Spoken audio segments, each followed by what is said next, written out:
Hey guys, today I'd like to take a look at a mask that I think is somewhat uncommon. At least it seems that way in my research on this mask, and that is the 1999 Be Something Studios Gothic Bloodlines. So as you can see, this design is sort of a demon or a vampire demon type of character. And this mask was one that I really had a hard time researching because there is virtually no information online about this mask. And so as part of the making of this video, I contacted Zagoni Studios, who, as most people know, are now called Zagoni. They were originally Be Something Studios and then changed their name to Zagoni after the family name. And I was in communication with Franco Passini there at Zagoni, and he's in sales and marketing, and he got back to me with some information on this, a couple pieces of information that I wasn't sure about or didn't know. So this mask is one of a pair of masks that were, and this is one thing I didn't know. Now I have both of the masks in the Gothic pair, and I will be doing an upcoming video on the other one. They're titled, this one as is the title of this video, is Gothic Bloodlines. The other mask is called Gothic Peg in My Heart. And what I didn't know was that it was a male and female pair. So this is the male version, and there's several things that are interesting about this particular mask. But one thing is that it's actually still available on the Zagoni website. So here's a screenshot of the Zagoni website and this mask. Now, as you can see in this picture from the website or the screenshot, the lips are a bright red in this photo, in this screenshot. And what I find a little bit interesting about that is they don't offer the female version anymore. As I said, I'll be doing a video on that mask. The female version has bright red lips, and I don't know if that was to differentiate between the male and the female in some way, but it looks like this one's available now, sort of with the bright lips on this character. So I'm calling this one a 1992, and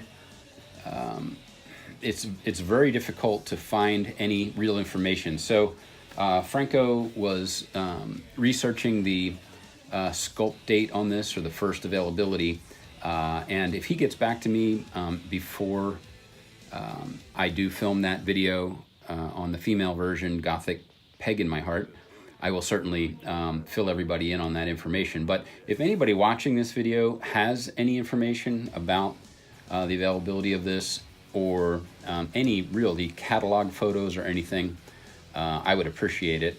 I wasn't able to find any catalog photos, but I did find one other instance of this online, which I'll show you in a few minutes. But I want to take a look at this mask. It's kind of an interesting sculpt, I think.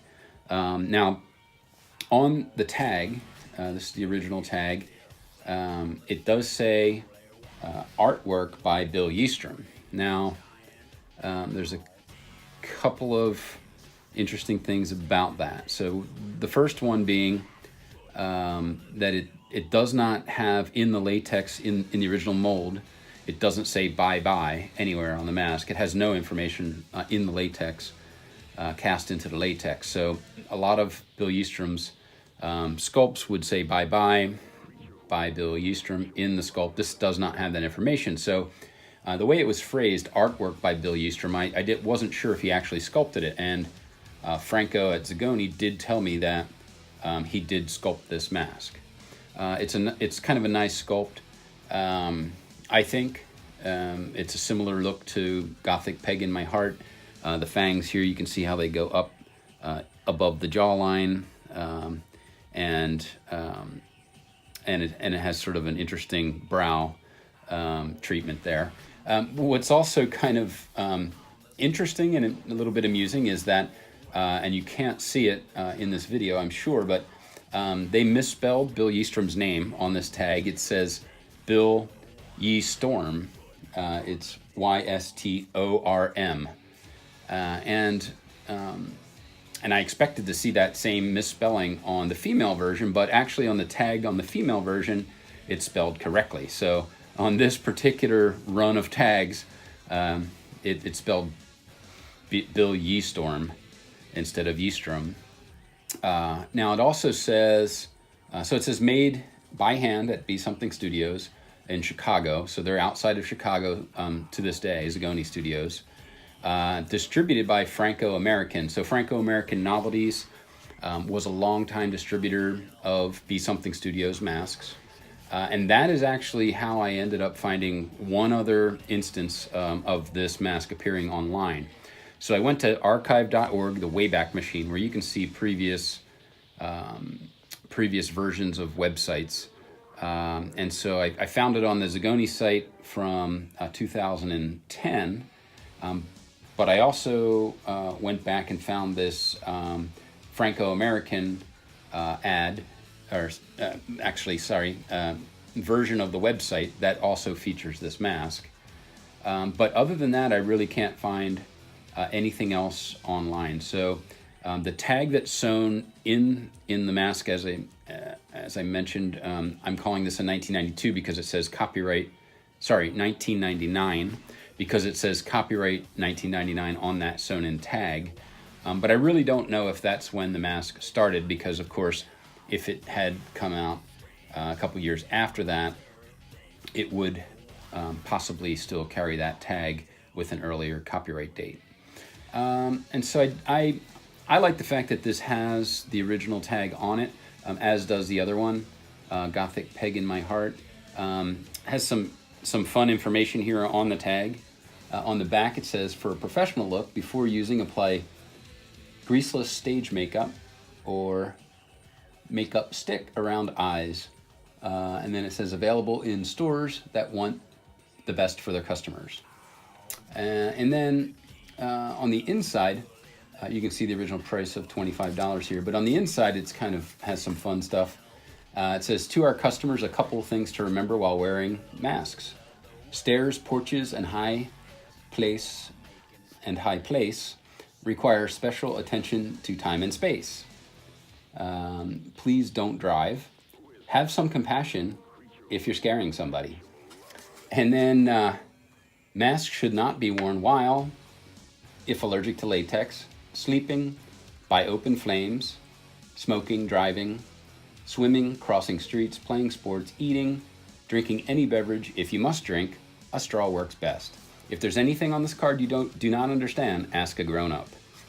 So I find that kind of fun, the text that's on that card. And so this mask is similar to many Be Something Studios masks through the years.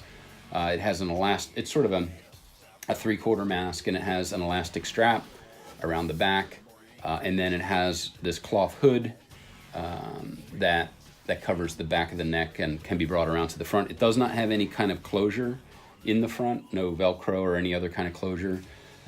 So it would be a little bit more difficult to stay closed and keep it closed in the front. It has some of this black fake fur hair here under the chin that you can see, and this one and the female both have this sort of tribal tattoo paint on the forehead.